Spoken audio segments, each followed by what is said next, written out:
Paolo Avellino, sa picture nila ni Kim na same background, nagkataon lang.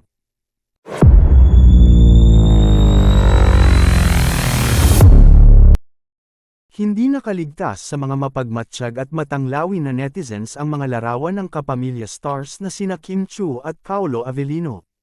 Napansin kasi ng mga netizens na tila magkapareho ang background ng mga larawan na ibinahagi ng mga ito sa kani-kanilang Instagram account.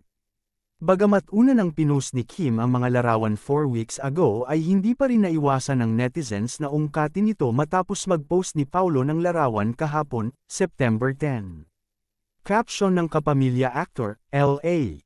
Kaya naman iniintriga ngayon ng mga fans ni Kim at Paolo na baka raw magkasama ang dalawa na nagpunta sa tourist spot sa Los Angeles, California, USA, dahil nga iisa ang background ng kanilang larawan.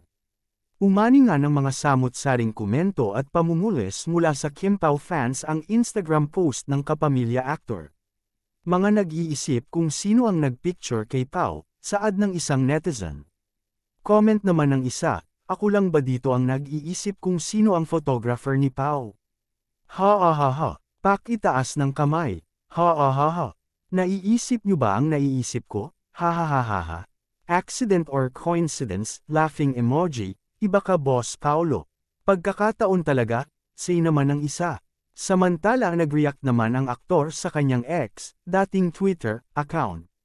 Grabe naman kayo, nagkataon lang, say ni Paolo. Pero tila hindi pa rin naniniwala ang ilang fans at talagang super happy sila sa ganap ng kanilang sinusubaybayang love team.